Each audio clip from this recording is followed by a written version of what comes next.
Hey everyone, welcome to another edition of the Dan and Joe Sports Show. As always, I'm Dan. And I'm Joe. And Joe, this is a special edition of the show because it's my birthday. It's Dan's birthday today. Been a Wednesday birthday, but no better way to bring in a birthday than doing the Dan and Joe Sports Show. There you go. Happy birthday. That's right, Joe. And I got a huge birthday gift over the weekend, and that was an Alabama loss. And not just an Alabama loss, Joe, an epic Alabama loss. Uh, it was beautiful. I got to watch 17 penalties, got to watch Alabama yet again miss a game-winning field goal, and I got to see a 20-second drive that went 60 yards and a field goal that I think by the grace of God or maybe with assistance by a tip from a Tennessee player, but by the Alabama player that went through that. I think I've heard something mentioned that it looked like somebody trying to throw a loaf of bread over the goalpost, that being the Tennessee game-winning kick. Yeah, I mean that's really how it looked. Saturday was my birthday, and so I guess that was the gift for me with that field goal. And Happy when birthday. you look at, thank you. When you look at that game, it was just epic by so many proportions. And I think I told you on the phone yesterday when we were kind of recapping it. To me, as good as Tennessee is, it just kind of shows, with Bryce Young, how dangerous Alabama can still be, and how it just took a Herculean effort to knock them out in the last round. That's right, Joe. I mean, you look at Tennessee getting out to a 28-10 lead at their home field with all the momentum. And yet, even with that, Alabama really controlled most of the second half, especially the third quarter. And we know when they had first down at the 30-yard line with a minute 10 seconds left, I don't think there was anyone, including any Tennessee fans there, that really thought they were going to win the game at that point. Mm-hmm. Yeah, it really looked like it was going to be one of those instances where Alabama just comes back. And you look, at Young just having a prolific game, not many touchdown passes, but threw for a lot of yards. And he threw it like 52 times. And even though he didn't have turnovers, I always feel like when you see a quarterback throw it over 45 times, that's not a good recipe for your team to win. And Hendon Hooker only threw it, I think, 30 times on the day. Yeah, Joe. I mean, you're going to look at the stats at the end of the game, and Bryce Young's going to have more passing yards than Hendon Hooker. But he didn't have as many touchdowns, and one of the big stats is the fact that Tennessee was able to run the ball so well against Alabama. I was shocked. I mean, they didn't do like what Ole Miss did against Auburn or anything like that, but I would say Tennessee had at least 180 yards rushing against Alabama in that game, and really had a lot of big chunk plays. Mm-hmm. And then they have an underrated rushing attack, but I feel like, while they don't necessarily have the name recognition of other running back regimes, I do feel like they have, some versatile running backs who can get a lot of yards. Yeah, that's right, Joe. They definitely showed that in that game, and they've got a two-headed running attack that's one of the better ones in the SEC, and definitely one of the most underrated for sure. Yes. We concentrate more, most people do, on Jahmyr Gibbs, but I really feel like, Tennessee's dual threat is more than capable. Yeah, and one thing too that I don't think many people would have believed going into this game was how much better Tennessee is at the wide receiver position than Alabama. Right now, I think there's a distinct argument that outside of Ohio State, Tennessee's got the best wide receivers in America right now. And you can make an argument right now that Tennessee's from top to bottom maybe are as good as Ohio State's because Jalen Hyatt, who got the 5 touchdown passes against Alabama, that's Tennessee's number 3 guy. Their number 1 guy, of course, is Tillman. Number 2 is Brew McCoy. Jalen Hyatt's number 3, and he's the one that scorched Alabama for 207 yards and 5 TDs. No, that's true. It's really hard for us to find another running back or wide receiver core, I should say, that's any better. I mean, USC's is kind of in the conversation, even though they lost. They scored a lot of points, but it definitely seems like Ohio State's been a little bit disappointing in that degree compared to Tennessee. Yeah, and with Ohio State, of course, they've been without their number 1 guy, Jackson Smith and Jigba, for most of the season. But Tennessee's been without Cedric Tillman for most of the season.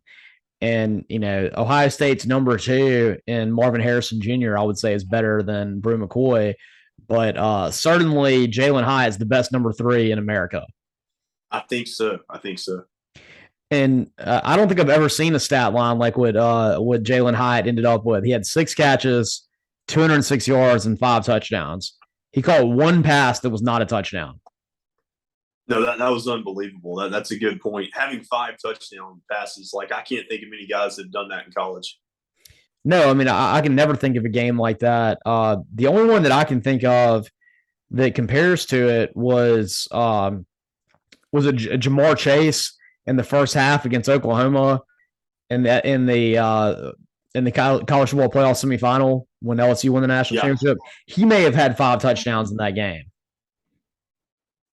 yeah. He was right up there. That was the Peach Bowl, I think that was. And then the game that the Ohio State wide receiver had in the Rose Bowl last year, he didn't have as many touchdowns, but him having those receiving yards, those were like two of the only examples that I could compare to it. Yeah, I think Jackson Smith and Jigba got either close to 300 yards or 300 yards. But none of these games we're talking about came against a Nick Saban Alabama defense. And that's what this was.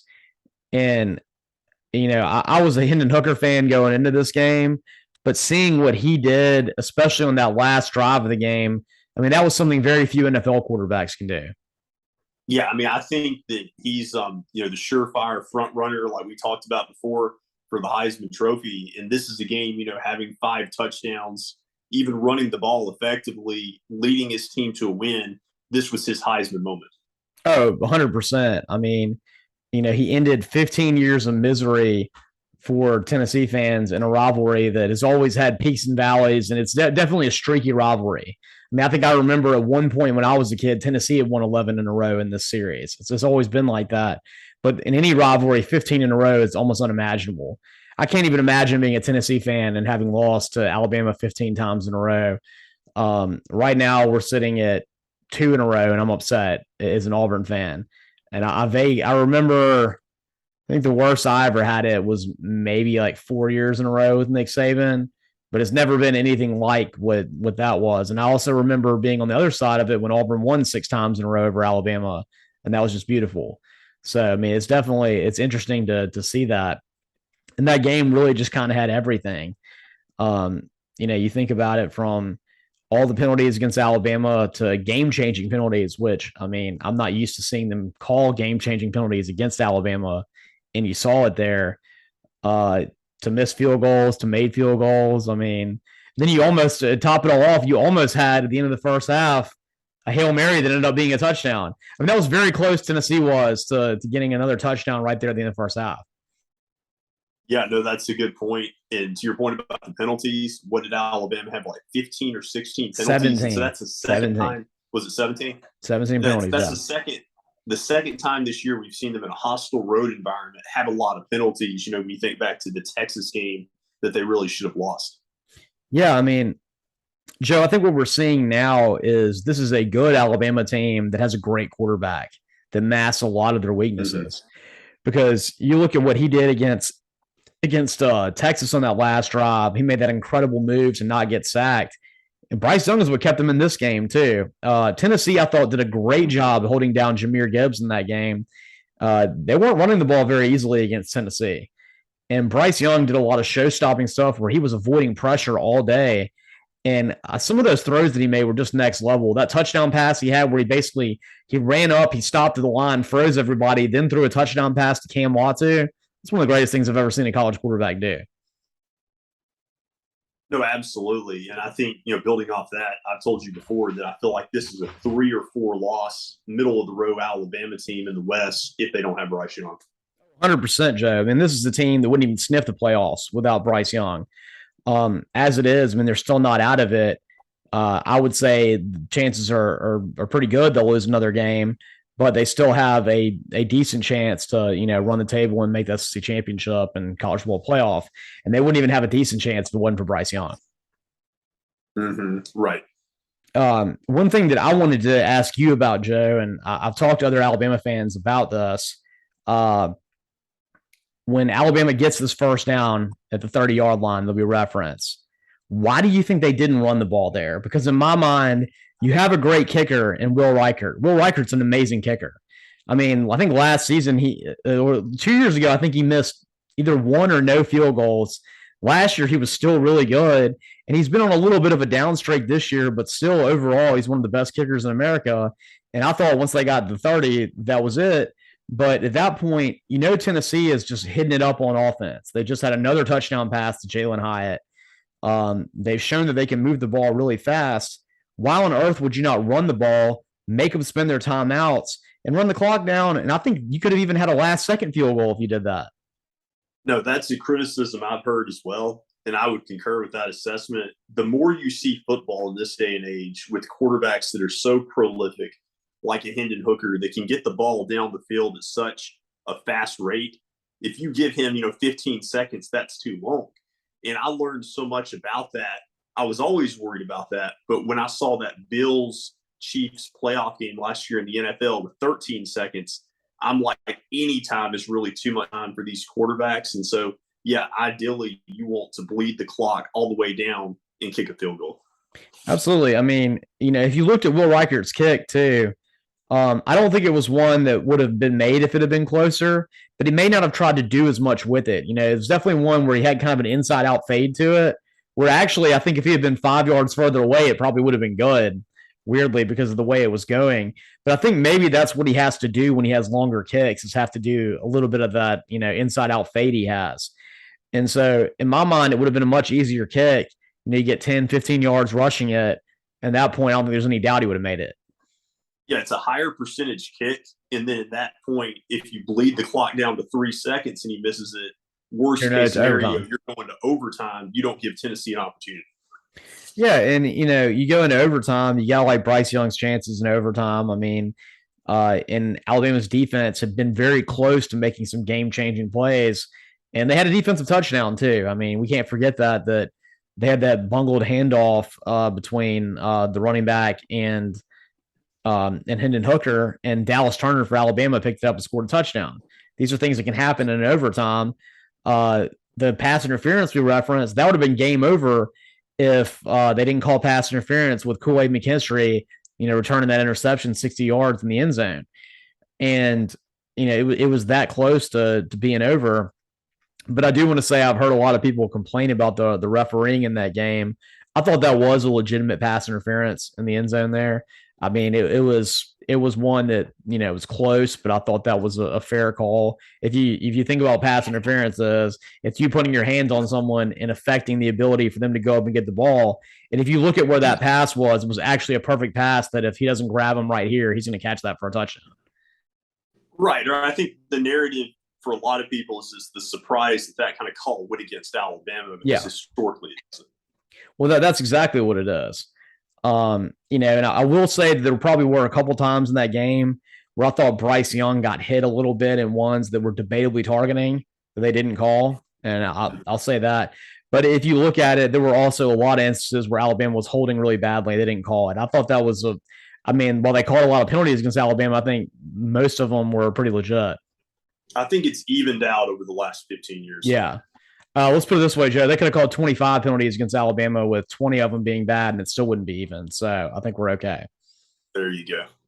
But, just a really incredible atmosphere and the kind of game I think we expected. I mean, I think all of us that have watched a lot of Alabama games, even when Tennessee got up to that 28-10 lead, we knew it wasn't going to be like what Tennessee did to LSU a couple weeks ago. You knew Alabama had that second run in them to make it tight. Yeah, it's never over with them until the clock hits triple digits. And let me ask you about one more thing too, Joe. I feel like there's been a lot of coaches lately that have been reading way too much in the analytics book, and something that's getting completely like scoured over with this game, with everyone being like, yeah, Rocky Top, Tennessee, oh my God, Josh Heupel's the greatest thing. What on earth was he doing going for it on 4th and 7 on Tennessee's 40-yard line when he was winning the game by 7 points at the end of the first half? I mean, that ended up coming back and costing him. And Alabama scored a touchdown right after that. And they tried to throw a touchdown pass, Joe. Do you remember this? I didn't see that sequence, unfortunately. After the earlier games, especially with the lightning delay on our game, I took a break for a few minutes and went to a fundraiser about that time. But generally speaking, though, that type of aggression to me is usually a mistake, especially in the first half. Yeah. Well, Joe, I think this was the very beginning of the third quarter when Tennessee did this. Okay. And I look at it very similar to when Brian Harsin did that against LSU and ended up costing a quick touchdown the other way for LSU in that to tie it up. And in this one, the same thing happened. And in my mind, you got the crowd that's got 102,000 people there that are just lit. I mean, that's one of the most lit atmospheres I've ever seen. you would have them right in the student section. Alabama would have gotten the ball at the 5-yard line, just like Auburn and the LSU game. I thought Auburn had a great crowd for that. And in that one, LSU's offense was doing nothing. Pin them deep and let your crowd take over, man. You get a safety. That's even better than getting a touchdown, especially with the way your offense is moving. And I thought that was a decision that if this had gone the other way and Will Reichert had made that kick, a lot of people would be questioning Josh Heupel right now about that. Yeah, I think you're right. They definitely would be. But, one thing you can't question about Josh Heupel is he's built an incredible program in 2 years. I think for any of these people that say 2 years is not enough time to get rid of a coach or think that he's left his imprint on something, for people that are trying to say that Brian Harsin should stay, well, Josh Heupel in 2 years has a team that may win the national championship this year. Yeah, it's pretty crazy how fast he's turned it around. It really has. All right, Joe, speaking of turnarounds, he's been there for a long time, but, you're looking at right now, Jim Harbaugh having his second team in a row that looks like maybe they can make the college football playoff. And Joe, his win that he had last week may be the most impressive win he's had outside of beating Ohio State last year, to beat down a really good Penn State team and to do it with man football. I'm talking about running it right down their throats, stopping their running attack, and basically making Sean Clifford look like a freshman again. Michigan's beat down to Penn State may have been the most impressive thing I saw all weekend that people aren't talking about. Yeah, it really was impressive because, this is a team without Aiden Hutchinson. They lost some players on defense to the NFL. And I think most people just kind of expected they would take a little bit of a step back this year, and they look just as good, if not better, than they did last year. It looks like, we're setting up the possibility for a really intriguing Ohio State game in late November. But at this point, you have to give them a lot of credit for their performance against Penn State, and also for the fact that they were able to run for, I think, 418 rushing yards, over 400. And their generally number 2 running back actually had the most rushing yards, I believe. Yeah, Robinson had more rushing yards than Blake Corum did in that game. And right now, I think legitimately that Blake Corum is looking like someone who could be there in New York at the end of the season as a legitimate Heisman Trophy candidate. I don't think he's going to win, but I think he's somebody that can definitely make the top 4 or top 5. I think so. He's on that track. Yeah, so that's a really good win for Harsin. And yet again, I mean, I really like James Franklin. I got to meet him in person last year, and I actually saw him talk last year at the Senior Bowl, and he is so impressive. And he's a great recruiter, and I think he does a lot of really good things for Penn State. But he's starting to get a little bit of a reputation as being overrated, and I understand it. And this is one where I've been really rooting for Penn State. I think if anybody that watches the show knows how much I like Penn State fans, how much I like their tradition and everything that they do. And I really like James Franklin a lot. But this was an opportunity he had to show that the last couple of years have been a little bit of an anomaly. He's still one of the top 2, top 3 guys. He's got one of the top 2 or 3 programs in the Big Ten. And he fell flat on his face on this one. And right now, I think Penn State fans had an argument that they were still that team right behind Ohio State in terms of you looking at the global picture of it. You can't say that anymore. Michigan is clearly the only contender with Ohio State this year and in the foreseeable future based on what I saw in that game. Yeah, I mean, I know they're in a different division, but this year, like the momentum, they've been eclipsed by Illinois as far as momentum this year. Yeah.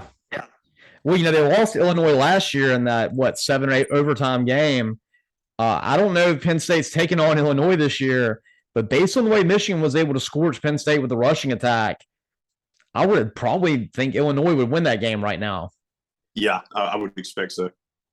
That's a great story too. I mean, Illinois is just doing fantastic, and yet again got a big win over Minnesota last week, and they're winning their side of the Big Ten, and I think are clearly the team that it's either going to be them or Purdue in that side of it, and either way, it's going to be a really surprising team in the Big Ten championship. No doubt, absolutely. All right, Joe, speaking of surprising teams, my cousin Jack and his Horned Frogs just keep doing it. And, Joe, they do it in more and more crazy ways. They've been the cardiac frogs lately, and this last one takes the cake. Went to OT, and, Joe, they were losing by 17 points going into the fourth quarter against Mike Gundy and Derek Mason and that vaunted Cowboy defense. Incredible win and great comeback for TCU. No, it really is. And what impresses me the most is that each week, they've become even more so on the national radar coming off that, route of Oklahoma. Then you go to college game day at Kansas, you win that in a thriller, and then you're able to withstand that pressure and have a comeback victory against the top 10 team in Oklahoma State. And this is an Oklahoma State team that I think most people expected was going to take the throne and maybe win the Big 12 this year, the way things are going with Baylor and some of these other schools like Oklahoma. And suddenly TCU is in that driver's seat. Yeah, Joe. I mean, looking at everything that's going on with the Big 12 this year, with Oklahoma being disappointment, with Texas being good but still not there yet, and with Baylor taking steps back, it seemed like this was finally Mike Gundy's year, and that he got so close. I mean, we're talking inches from making the playoff last year. It seemed like that ball was going to go over the goal line this time, and Oklahoma State was finally going to make a college football playoff. What they didn't anticipate was Max Duggan and Sonny Dykes and his just fun offense really taking over, and another possible dark horse Heisman candidate, the receiver for TCU right now, Johnson, just an incredible wide receiver and definitely the best wide receiver in the Big 12 and one of the best ones in the country. Yeah. I mean, it's been a just phenomenal story what Sonny Dykes has done, taking over this program in his first year after Gary Patterson's success over the years. Yeah, and I think this really shows that the Big 12 does have some good brands remaining when it loses Oklahoma and Texas, and that they're still going to be able to be a factor, especially when you get to a 12-team playoff. You're going to see teams like TCU and Kansas State and Oklahoma State make it and maybe beat some people. I think so. So great win right there. Joe, I do want to mention too, in terms of someone that I think is a little bit of a stock up this week, great win for Brian Kelly and LSU last week. You and I have both been critical of Brian Kelly with some of the stuff that he did this year. LSU hasn't been great, but they have done some things that we weren't expecting. I think we thought Mississippi State was a better football team than LSU. LSU went and won that game and dominated the fourth quarter. They should not have beaten Auburn. They're getting outclassed in that game in every way, but they had a great comeback and they had some really poor coaching by Brian Harsin, but to their credit, they came back, and they've done that all season. They came back big time against Florida State, almost won when they were down by 2 touchdowns with 4 minutes left. Came back from 17 down against Auburn. And this one, they played a Florida team down in the swamp, which is not a great Florida team, but they're always tough to beat in the swamp, which is even further exemplified by the fact that Florida beat a very good Utah team there to begin the season. And LSU dominated this game for a large majority of it. And then, at the very end, Florida made a charge, and LSU got the field goal at the very end to go ahead and close that one out. Yeah, they did. And we're starting to see Jaden Daniels develop some good chemistry with this team. He and the receivers are playing a lot better together. And I think that, it's going to be a tough test for Ole Miss, as we'll talk about, a little bit later. But I think that suddenly LSU kind of quietly controls their own destiny in the West. Yeah, that's right, Joe. I mean, you've seen Mississippi State kind of falter lately, and they're kind of out of the picture now. And LSU is a team that they keep getting better every single week. And I think that's true. I mean, they're definitely a much different team now coming out of the swamp with a victory than they were when they missed the extra point against Florida State. We've seen that Florida State was a team that ended up being what we thought they were before the season.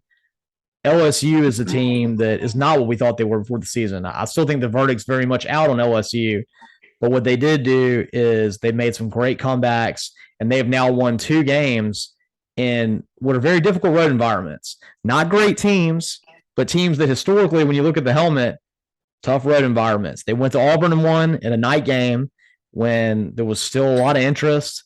It was a sellout, and they were able to weather the storm and get that done, and they just won in Florida in a night game. Those are tough places to win football games.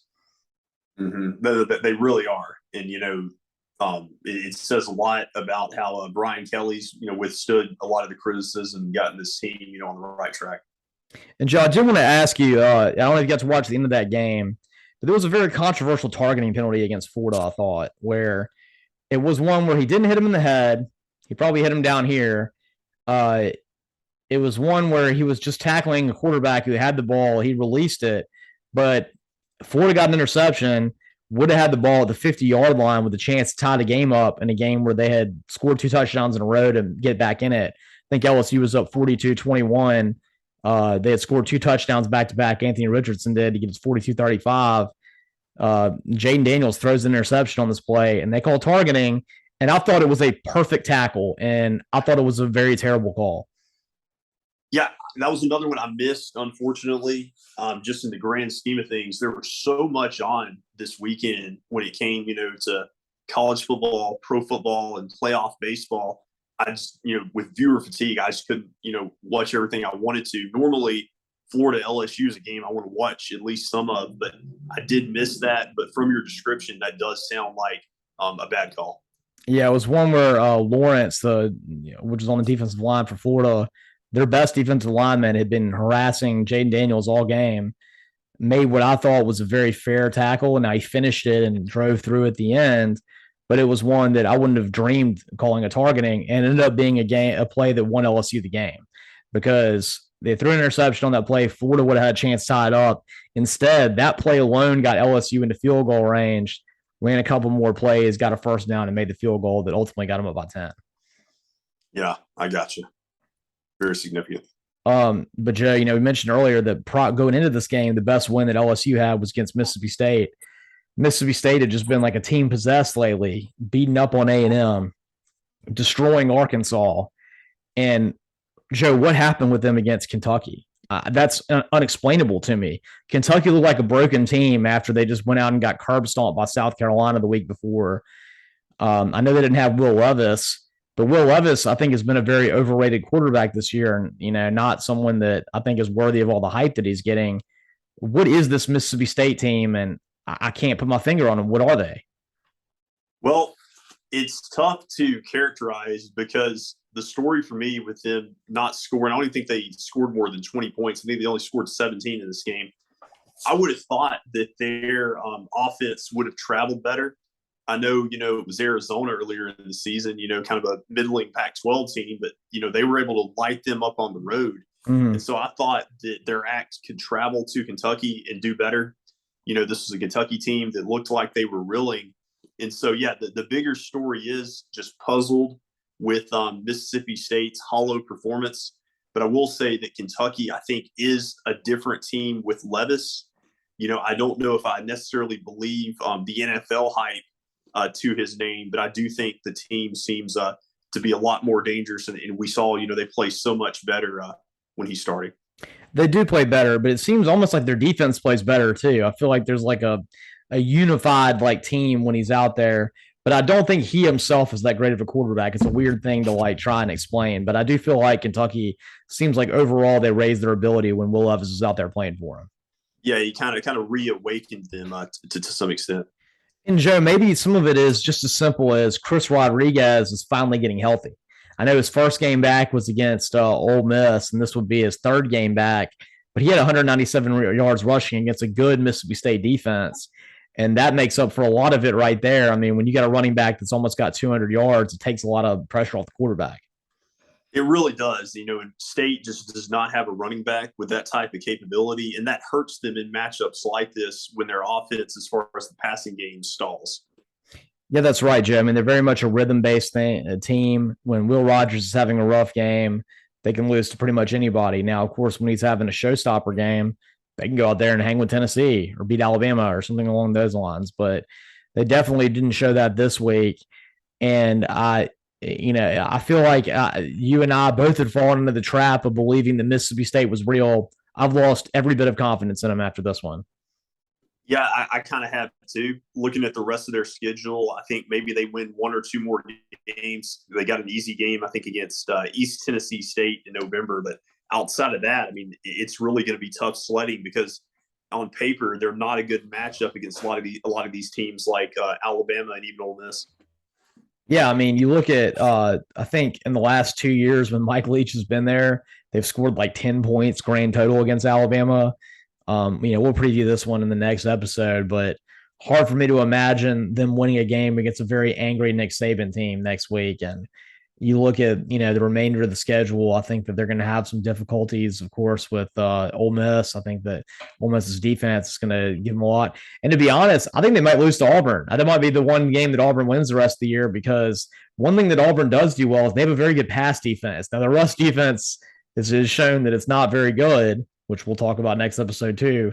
We'll talk about a little bit later, but their pass defense is actually pretty solid. So that could be one too that might be a difficult one for Mississippi State. I think that we were all jumping on the bandwagon. We saw what they were doing against these teams, beating up on Arkansas and Texas A&M. But sadly, it looks like yet again Mississippi State is a paper bulldog. Yeah, it seems that way. Joe, someone who's not paper is the three-headed rushing attack of Ole Miss, and that's not two, Joe.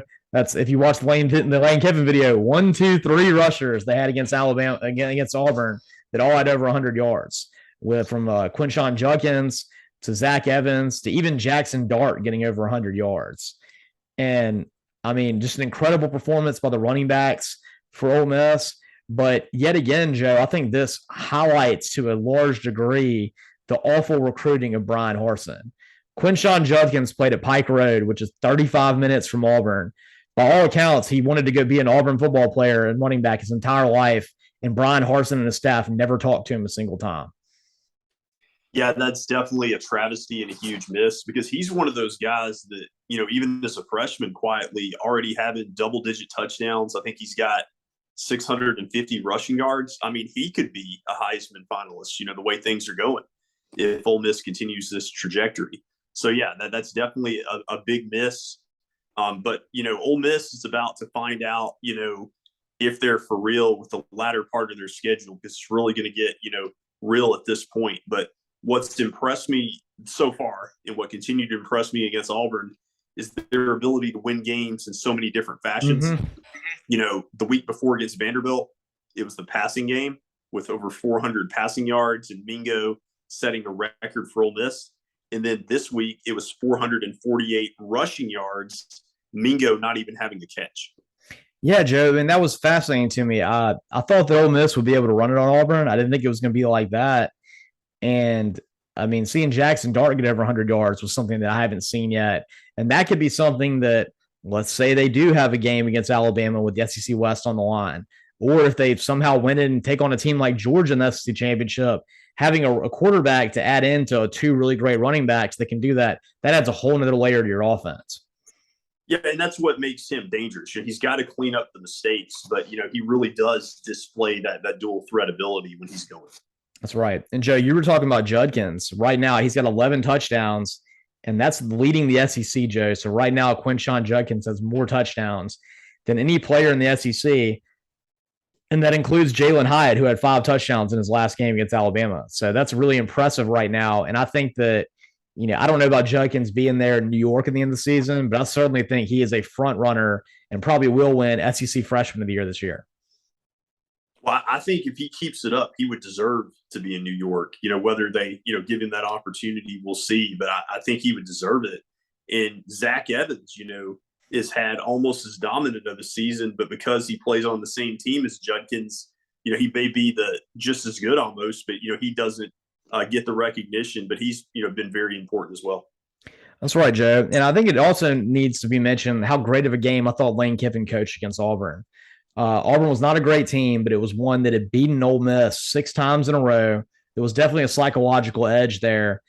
And especially thinking about the fact that last year's game, I think the lion's share of that loss was on Lane Kiffin for being so bullheaded and going for it over and over again on 4th down when he wasn't getting it and costing Ole Miss a chance at points.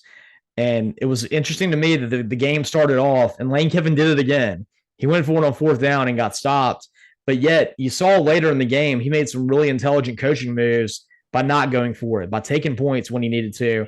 And that onside kick that he had, that was beautiful, Joe. And that won Ole Miss that game because Auburn at that point was really starting to hit it with the rushing attack. I think Tank had just gotten a 50-yard touchdown. They were only down by 7. And Lane Kiffin realized that his defense was not stopping Auburn's rushing attack. And that onside kick was just perfectly timed and well executed. Big congrats on that one. Yeah, I heard reports that Jonathan Cruz was practicing that privately all week leading up to the game, trying to save it for the right moment. And that's something, like you said, that Kiffin does a good job at saving, these trick plays or these perfect plays for the perfect moment. Yeah, and that was one where, I mean, in terms of the timing of where it was in the game, that's the best onside kick I've seen since Alabama did it against Clemson in the 2015 national championship game. That one was necessary and it worked, and this one was necessary and it worked, and that's what got Ole Miss their first win over Auburn in 6 years and got them at number 7 in the nation. So big kudos to Lane Kiffin for a great coaching move right there, and I think a well-coached game overall. Yeah, definitely. All right. Well, I think we got a well-coached program right now. And if you want to come back in, we're going to be back in just a few minutes, and we're going to talk about the big games we got coming up next week, which includes the big Ole Miss road trip down to Death Valley to take on Brian Kelly's suddenly hot LSU Tigers. You can catch all of our episodes on Spotify. Of course, you can also be subscribed to our new YouTube channel that's got all of our great episodes lately, so you can see us in live and living color. And of course, you can also follow us on Facebook and be a member of our fan page, and follow us on Twitter at DJ Sports Show. And as always, I'm Dan. And I'm Joe.